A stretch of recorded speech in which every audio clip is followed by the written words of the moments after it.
জমির ভিতরে যত ফসল চাষিরা দিয়েছে, এটা ধানের রিটার্ন হবে, এটা গমের রিটার্ন হবে, এটা কপি হবে, এটা মরিচ হবে।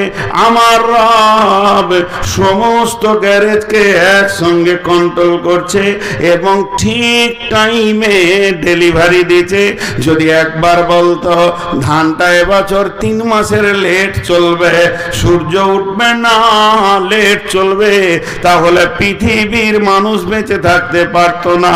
তো আমার রব বলেছেন আলহামদুলিল্লাহ রাব্বিল আলামিন, সমস্ত প্রশংসা ওই রবের যে সারা বিশ্বকে একসঙ্গে কন্ট্রোল করে।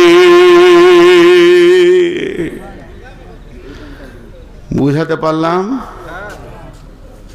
আমি বয়ান করছি আর এখানে যে কটাই লোক বসে আছে, কার দিলে কি চলছে না চলছে যিনি খবর রাখেন তিনি কে? আল্লাহ। তাহলে একসঙ্গে এতগুলোকে তিনি কন্ট্রোল করতে পারেন আর আমরা সামান্য কন্ট্রোল করতে পারি না। তিনি হলেন প্রশংসার মূল একদম অধিকারী, তিনি হলেন রব্বিল আলামিন। এরপরে চলেন আর রহমানির রহিম। রহমান মানে দয়ালু মেহেরবান, রহিম মানেও দয়ালু মেহেরবান। আরেকবার বলছি, রহমান মানে দয়ালু মেহেরবান, রহিম মানেও দয়ালু মেহেরবান। শেষবারের মতো বলছে, রহমান মানে দয়ালু মেহেরবান, রহিম মানেও দয়ালু মেহেরবান। তবে দুইটা আনলেন কেন? আর রহমান আনলি তো হয়ে যেত, আর রহিম আনলি তো হয়ে যেত। তো দুইটি আনার কারণ হচ্ছে আমাদের দুইটি জগৎ, আর রহমান বিদ্দুনিয়া আর রহিম বিল আখিরা। আল্লাহ দুনিয়ার জন্য রহমান আর আখিরাতের জন্য রহিম। দুনিয়াতে তিনি রহিম হবেন না আর আখিরাতে তিনি রহমান থাকবেন না। পার্থক্যটা কোথায়? রহমান মানে সবারই প্রতি তিনি মেহেরবান। আমাকে, চোরকে, লম্পটকে, দাগাবাজকে, বেঈমানকে, জুয়ারিকে, মাতালকে, ইমানদারকে, নামাজিকে, পরেজগারকে সবাইকে খেতে দেন কে? জোরে বলেন কে? তো একবার যদি বলা হতো যে আল্লাহ যে কটা তোমার বিরুদ্ধে ওদেরকে খেতে দিও না, ওদেরকে খেতে দিও না যে তোমাকে মানে না, তাহলে 2-3টে জিনিস রাখতে হতো না, জাহান্নাম থাকার দরকার ছিল না, কারণ দুনিয়াতেই তো শাস্তি হয়ে গেছে। তারপরে আর হিসাবের দিনটাও রাখার দরকার নাই। আপনি আমি বলবো ওইটা হলেই ভালো হতো, ভেজালটা থাকতো না। কিন্তু না, আল্লাহ রহমান, মওতের আগে পর্যন্ত তাকিয়ে আছে, যদি মাফ করে তো মাফ, ও যদি আমার কাছে ক্ষমা চাই তো আমি মাফ করে দিব। জি, কত বড় তিনি মেহেরবান। ইসরাইলি ঘটনা বলছি আপনাদেরকে। এই যে ইজরাইল বলছে, ইজরাইল না ইসরাইল, তো ইসরাইল বানি ইসরাইল বলা হয় ইয়াকুব আলাইহিস সালামের ছেলেদেরকে। ওনার ইয়াকুব নবীর নাম হচ্ছে ইসরাইল নবী। তো ইসরাইলি ঘটনাগুলো জাল, জয়ীব, দুর্বল, অনেক রকম। বর্তমান বড় বড় যারা আলিম, বড় বড় সার্চিং করে যারা মদিনা ভার্সিটি থেকে আর কোথাও ভার্সিটি থেকে, রিয়াদ ভার্সিটি থেকে যারা পাস করে আসছে, এরাই অরিজিনালটা বলছে। খবরদার ভাববেন না যে এরা আবার নিত্য নতুন বলছে। যদি বড় আলেমে কিছু বলেন তো ওটা সঙ্গে সঙ্গে চেঞ্জ করে নেবেন। কিয়ামতের দিনে জবাব দেয় তা উনি দেবেন। ওই জন্যে বড় বড় সার্চিং চলছে। যদিও ইসরায়েলি ঘটনা আপনাদেরকে আমি শোনাচ্ছি, এর ভিতরে একটু জ্ঞান নেওয়ার জন্যে। এর মধ্যে ফতোয়া নাই যে আপনার ইবাদতের কোনো ক্ষতি হয়ে যাবে। ওই মুসা আলাইহিস সালামের ঘটনা। নবী মুসা আল্লাহকে বলছে, আল্লাহ একদিন আমি দুনিয়াটা চালাই। জি, একদিন আমি দুনিয়াটা চালাই। ওর আজিব আজিব প্রশ্ন। আল্লাহ আপনি ঘুমান না? এগুলো ছিল প্রশ্ন। আল্লাহ পৃথিবীতে সুখ রাখো, দুঃখটা রাখিও না, সুস্থ রাখো, অসুস্থতা রাখিও না। দোয়া করতে গিয়েছে, আল্লাহ বলেছে হাত নামা, এটা দুনিয়ার দোয়া নয়। তো উনি আল্লাহর সঙ্গে কথা বলতেন আর আল্লাহর সঙ্গে বেতাকাল্লুফি করে ফেলতেন, তো আল্লাহ ওনাকে মাফ করতেন। তিনি মুসা কালিমুল্লাহ ছিলেন। কথা যে বলে তারই ভুল হয়। আমি এখন ভ্যাড় ভ্যাড় ভ্যাড় ভ্যাড় করে বকছি, ভুল হয় তা আমারই হবে, যারা চুপ করে বসে আছে এদের হবে না। তো বিদায়ী মুসা আলাইহিস সালাম বলছে, আল্লাহ আমি একদিন, তা আল্লাহ বলছে ঠিক আছে কালকে তুই চালাবি, কিন্তু ছেড়ে দিয়েছি, কি ওকে রাজ্য ছাড়েনি, শুধু বলেছে মাত্র। নবী মুসা সকালবেলায় উঠে দেখছে, তো আমি তো খুব পাওয়ারফুল মানুষ, সারা দুনিয়া আজকে আমার হুকুমে চলবে। তো ফেরাউনের ঘরের বাবুর্চি হঠাৎ কাঠ নাই, কাঠ আনার জন্য বাজারের দিকে যাচ্ছে, হাটের দিকে। আর এক গরিব মানুষ ভোরবেলায় খেতে না পেয়ে, সন্ধ্যায় খায়নি গরিব মানুষ, ভোরবেলায় কিছু জঙ্গল থেকে কাঠ নিয়ে সেও বাজারের দিকে যাচ্ছে। তো বাজার ঢোকার আগেই দুজনার দেখা, বলছে ওই কাঠ দে। তো কাঠওয়ালা মনে মনে ভাবছে, সকাল সকাল খরিদ্দার পেয়ে গেলাম, যাক আলহামদুলিল্লাহ রুজি রুটির একটা ব্যবস্থা হয়ে গেল। কাঠটা ওকে দিলে, বলছে ভাই পয়সা দাও। তখন ও উত্তরে বলছে, আমি কে জানিস? কে জানিস মানে ও ফেরাউনের বাবুর্চি, আর ফেরাউনকেও আল্লাহ বলে, আল্লাহকে তো আল্লাহ বলে না। তো ওর দাবি হচ্ছে আমি স্বয়ং আল্লাহর বাবুর্চি, আর তুই আমার কাছে পয়সা চাইছিস, মানে এটা এই পাওয়ারে বলছো। বলছে কে জানিস? বলে কে? বলে আমি আল্লাহর বাবুর্চি। তো নবী মুসা ওইখানে বসেছিল, উঠে যে বলছে তুই কার বাবুর্চি দেখার দরকার নেই, পয়সাটা দে। বুঝেছেন? পয়সাটা দে। খালি বলে দিয়েছে একবার, তুই কে? তুই আবার কে? বলছে আমি কে। এরকম করে কিল ধরে মেরে চোর পেটে, যেই মেরেছে লোকটা সঙ্গে সঙ্গে মারা গেল। যখনই মারা গেল নবী মুসা বলছেন, আল্লাহ আমাকে আর দুনিয়া চালাতে হবে না, আপনার দুনিয়া আপনি চালান। আমি একটা অন্যায় দেখেছি, একটা মার্ডার করেছি, আমি যদি সারা দিন দায়িত্বে থাকি লোক জানাজা পরে ক্লান্ত হয়ে যাবে, এত মার্ডার হবে। তুমি রহমান, আসমান থেকে সারা পৃথিবীর জুয়ারি তাস মাতাল লুডু দাবা যত বেঈমান লুচ্চা লম্পট রান্ডি বেশ্যাকে দেখছো, তারপরও উদার দিলে তাদেরকে মাফ করার নিয়তে তুমি রব কিয়ামত পর্যন্ত মাফের দরজা খুলে রেখেছো এবং তাদের মত পর্যন্ত অপেক্ষা করছো। এত মহব্বত, এত ধৈর্য আমাদের হবে না। ও আমার রব, আপনি আপনার দায়িত্ব ফেরত নেন। অতএব আল্লাহ এমন একটি মেহেরবান, গুনার সঙ্গে সঙ্গে যদি আল্লাহ আযাব দিতেন তাহলে কি করে তিনি রহমান হতেন। এই জন্য আমার রব পৃথিবীর বুকে চোর লম্পট দাগাবাজ বেঈমান জুয়ারি মাতাল ইমানদার নামাজে পরেজগার তাহাজ্জুদ পড়নেওয়ালা সবকে আমার রব রুজি দেন, সমান নজরে দেখেন। কিন্তু অপেক্ষা কর আমার কাছে আসা পর্যন্ত, যেদিন কিয়ামত হবে সেই দিন কিন্তু এক নজর থাকবে না।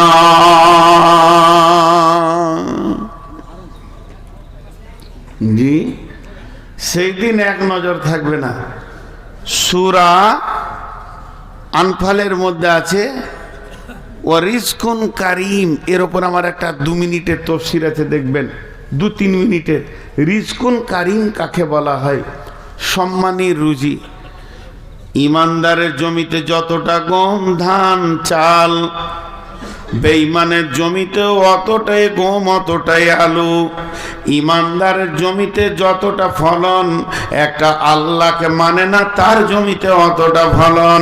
মূর্তি পূজকের জমিতে যতটা ধান পাট, যে আল্লাহকে মানে তার জমিতে অতটা ধান পাট। একটা যদি নামাজি পরেজগার আল্লাহওয়ালা আল্লাহ ভীরু মাছ মাংস ডিম দুধ আলু পেঁয়াজ খায়, যে সারটা পায়, যে আল্লাহকে কোনোদিন মানে না সেও একই সাদ পায়। অথচ আল্লাহ বলছেন, মুমিন রে তোদের জন্য রয়েছে রিজকুন কারীম। এটা সহজ উদাহরণ দিব, একটা উদাহরণে বুঝে নেবেন দুনিয়ার আখেরাতটা কেমন। জি, একটা লোক বাজার থেকে 2 কেজি মাংস নিয়ে এসছে, ওর একটা দোকান আছে, দোকানে মাল কিনতে গেছে বাজারে করিমপুর, ওখান থেকে 2 কেজি খাসির মাংস নিয়ে এসছে, বিবিকে বলেছে রান্না করো। বিবি ভালো করে রান্না করে একদম কাঠে গরম করে রেখেছে, গান গান করে কাঠ জ্বলছে আর গরম হাঁড়িতে আছে। এবার ও খেতে বসেছে, এইদিকে বারান্দায় বসে খাবার ভাত নিয়ে বসে আছে, আর বিবি বাটিটাকে চামচটাকে ধুতে গিয়েছে কলের কাছে, আর কুকুরে মুখ ভরে দিয়েছে, 2 পিস নিয়ে চলে গেল। ওর কত রাগ হবে? গোটা হাঁড়িটা আর খাওয়া হলো না, ফেলে দিলে, শেষ। কুকুরে মুখ দিয়েছে, তোমার রাগ আর মিটছে না। বৈকাল বেলায় যখনই দোকানটা খুলেছে তো দেখছি কুকুরটা দোকানেই বসে আছে। যাকে দেখতে না পারি তার চলন বেকা, তার সঙ্গে সদাই দেখা। তখনও বসে আছি, সঙ্গে সঙ্গে দোকানের খিলটা হুঁড়কাটা, 3 জামের বাটাম, 2.5 বাটামটা রেডি করলো। একটা ব্রিটানিয়া কোম্পানির দামি 100-150 টাকার দামের রুটিকে বের করলো, আর রুটিটাকে কুকুরটাকে দেওয়ার জন্যে। তখন ছোট ছেলেটা এসে বলছে, আব্বা আমি রুটি নিব। একই রুটি 2 ভাগ করে অর্ধেক ছেলেকে দিল, অর্ধেক কুত্তাকে দিল। এখন আপনারা বলেন ছেলেটা কুত্তা না কুত্তাটা ছেলে? কারণ একই রুটি, একই কোম্পানি, একই স্বাদ, একই লেভেল, একই দাম, একই বেকারি, একই ফ্যাক্টরিতে তৈরি, কিন্তু নিয়তটা আলাদা। ছেলেটাকে দিচ্ছে মহব্বতের ভিতর থেকে, আর কুত্তাটাকে দিচ্ছে কেন? রুটি খেতে আয়, বাটাম ধরে রেখেছি, 2 কেজি খাসির মাংস সুদ আসল সব বুঝে নিব, এটা হলো নিয়ত। আল্লাহ তাবারাক ওয়া তাআলা সারা বেঈমানদেরকে পৃথিবীতে সুখ দিচ্ছে কেন? যে একবার কিয়ামতের মাঠে এসে দেখ, সুদে আসলে বুঝিয়ে দেব। আমার খাবে, আমার চলবে ফিরবে, আর আমার বিরুদ্ধে কথা বলবে, আর ইমানদারদেরকে রুজি দেয় ওই ছেলেটার মতো। অতএব সারা বিশ্বকে যিনি বর্তমান পালনেওয়ালা, যিনি আগামীতেও পালনেওয়ালা, যিনি পেলে আসছেন, তিনি হলেন সমস্ত ক্ষমতার মালিক, তিনি হলেন আর রহমান। সে আল্লাহ হচ্ছে মেহেরবান।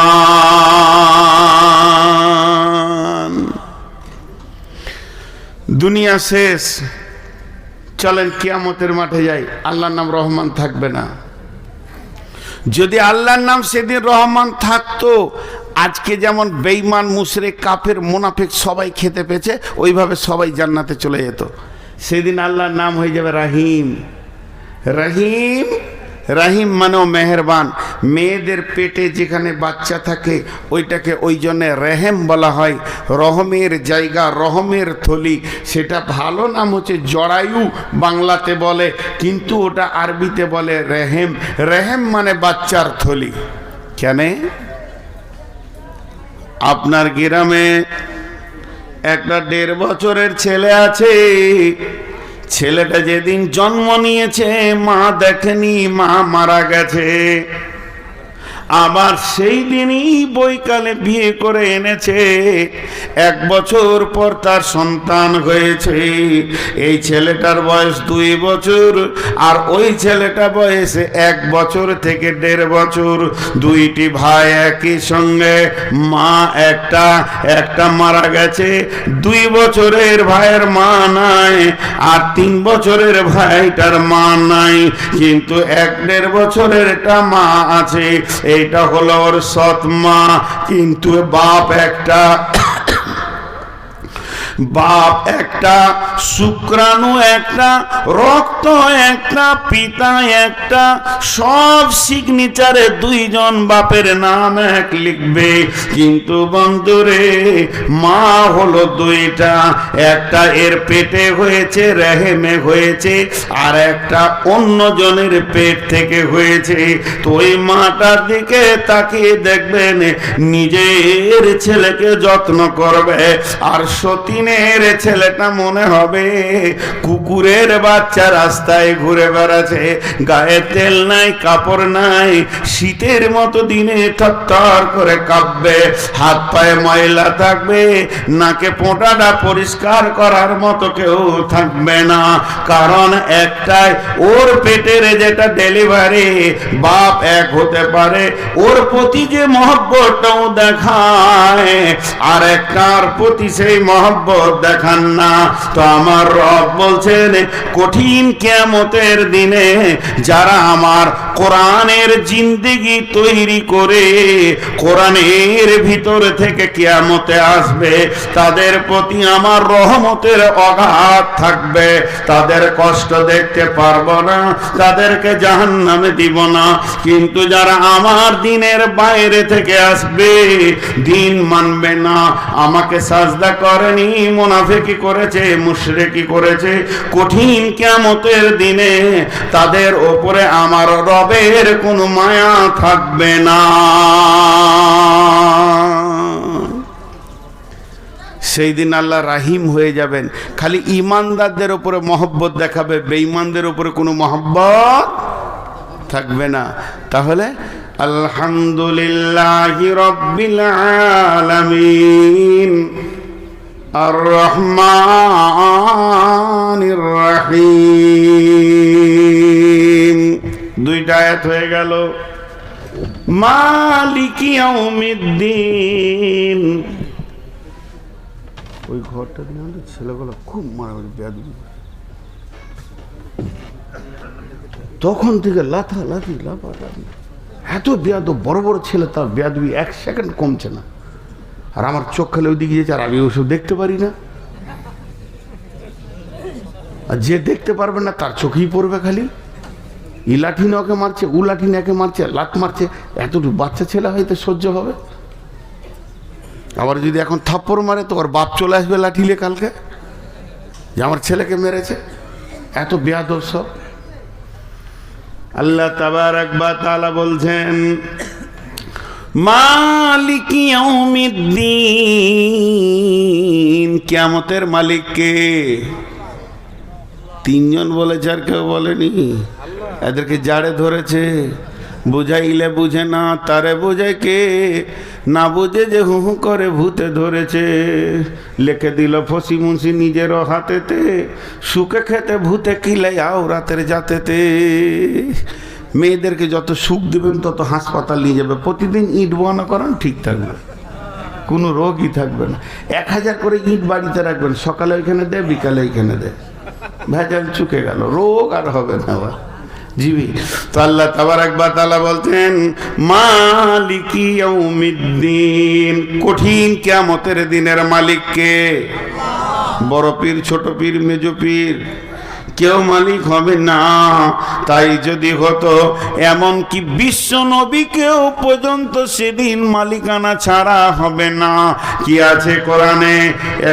আল্লাহু লা ইলাহা ইল্লাহু আল হাইয়ুল কাইয়্যুম লা তাখুযুহু সিনাতুন ওয়ালা নাওম লাহু মা ফিস সামাওয়াতি ওয়া মা ফিল আরদি মান দাল্লাযী ইয়াশফাউ মান দাল্লাযী ইয়াশফাউ মান দাল্লাযী ইয়াশফাউ ইল্লা বিইযনি। কে এমন আছে যে সেই দিন সুপারিশ করবে? আমার বাপকে বাঁচাও, ভাইকে বাঁচাও, বন্ধুকে বাঁচাও, বিবিকে বাঁচাও, স্বামীকে বাঁচাও, কিছুই চলবে না যদিও নবীজি সেদিন সুপারিশ করেন। ইল্লা বিইযনি, আল্লাহর হুকুম ছাড়া নবীজি পর্যন্ত সুপারিশ করতে পারবেন না। অতএব আমার আল্লাহ বলছেন সেই দিনের একচ্ছত্র মালিক হলাম আল্লাহ, আমি আল্লাহ। আল্লাহ তাবারাক ওয়া তাআলা বলছেন সুম্মা তুরাদ্দুনা ইলা আলিমিল গায়বি। এখানে দুটো ছেলে ঝগড়া করেছে মাদ্রাসায়, আমি মাদ্রাসার হেড মাওলানা, আমি ছিলাম হাটে। দুইটা ছেলে কাঁদতে কাঁদতে আসলো, কি হয়েছে বল?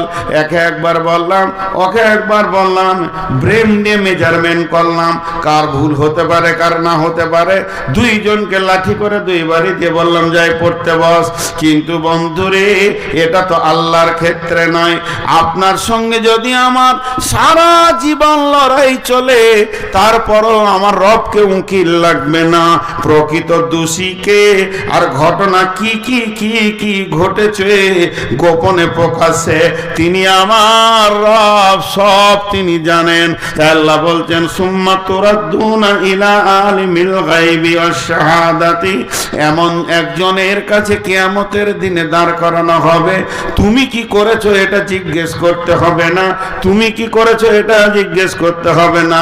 ই তোমার বিরুদ্ধে কি বলেছে এটাও বলতে হবে না, উই তোমার বিরুদ্ধে কি বলেছে এটাও বলতে হবে না। তিনি সবই জানেন, তিনি আলিমুল গায়ব, তিনি ক্ষুদ্র থেকে বৃহৎ পর্যন্ত খবর রাখেন। ফায়ুনাব্বিউকুম বিমা কুনতুম তা'মালুন, তিনি তো বয়ান করবে তুমি গোপনে প্রকাশ্যে এই কাজগুলো করেছো, তুমিও গোপনে প্রকাশ্যে এই কাজগুলি করেছো। অতএব বন্ধুরে, আমাদেরকে লম্বা লম্বা পাঞ্জাবি আর টুপিওয়ালা দেখছেন, আমাদের ভিতরে নোংরা নোংরা কাবিরা গুনাহ ঢুকে আছে। সেদিন যদি প্রকাশ হয়ে যায়, হযরত উমরকে বলা হলো, হযরত উমর একদম মরুভূমির প্রান্তে যাচ্ছিলেন, সাহাবীরা সঙ্গে ছিলেন। হযরত উমর বললেন, কে আছো গো, আমাকে একটা কোরআনের আয়াত শুনিয়ে দাও, আয়াতটা শুনে যেন আল্লাহর ভয় আমার দিলে আসে। সঙ্গে সঙ্গে আব্দুল্লাহ ইবনে মাসউদ বলছেন, ফামাইয়ামাল মিসকালা যাররাতিন খায়রান ইয়ারা ওয়া মাইয়ামাল মিসকালা যাররাতিন শাররান ইয়ারা। এমন একটা দিন আসবে রে, ক্ষুদ্র থেকে ক্ষুদ্র আর গুনাহ এবং নেকি প্রকাশ হয়ে যাবে, চোখের পানিতে থাকতে পারছি না। হে আমার মাবুদ, আমার গোপন গুনাহগুলো যদি কিয়ামতের দিনে প্রকাশ হয়ে যায়, আমি কেমন করে মুখ দেখাবো আন্তর্জাতিক বক্তা? আমি গোপন থেকে গোপনে কত নোংরা কাজ করেছি। হে মাবুদ, তুমি মাফ করে দাও, ক্ষমা করে দাও, কঠিন কিয়ামতের দিনে দেখাইয়া না, সেগুলো ডিলিট করে দাও। তাহলে আল্লাহ বলছেন, শোন, মালিক ইয়াউমিদ্দিন, সেই দিনের আমি একচ্ছত্রর মালিক, আমার মালিকানায় কোনো অংশীদার নাই।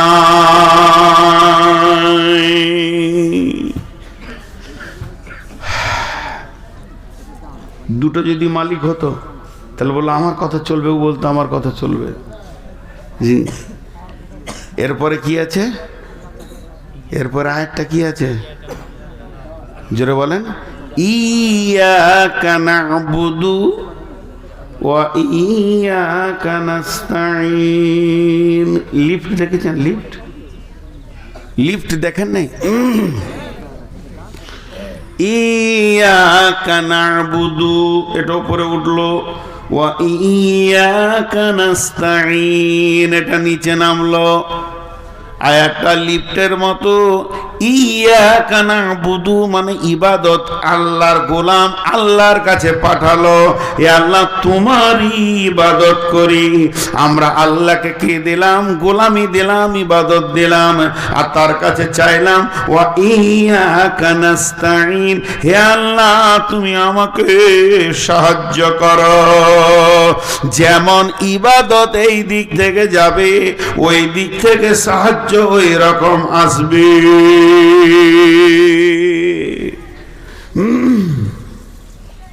জি, ইয়াকা না'বুদু ওয়া ইয়াকা নাস্তাঈন, যেমন ইবাদত এই দিক থেকে যাবে, ওই দিক থেকে সাহায্য সেরকম আসবে। দুনিয়াওয়ালা ইবাদত যেমন পাঠাবে, আসমানওয়ালা ওই রকম সাহায্য পাঠাবে। এটা অঙ্ক করি 2 মিনিট। এইটা কোরআন, ধ্যান দিয়ে শুনেন। আমাদের যা প্রয়োজন পৃথিবীতে বেঁচে থাকার জন্য, মানুষকে মানুষের মতো হয়ে বেঁচে থাকা যা প্রয়োজন, আল্লাহ সব দিয়েছেন না খানিক বাকি রেখেছেন? তাহলে এটাতে 100-তে 99 না 100-তে 100? 100-তে 100 বেশ রাখি। এবার চলেন পেছিয়ে চলে যাই 1400 বছর, 1450 বছর পেছন দিকে চলে যাই, রসুলের জামানার দিকে চলে যাই।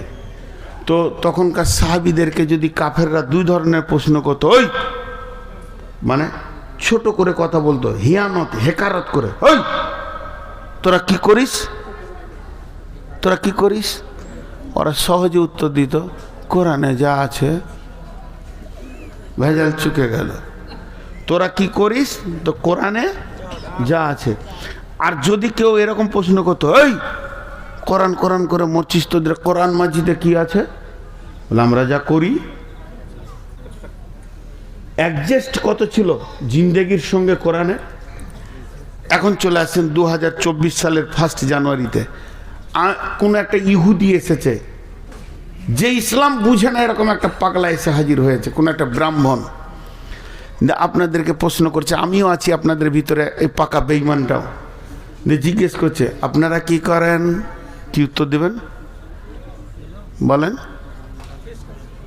কি উত্তর দেবেন? না, আপনারা কি করেন, কি উত্তর দেবেন?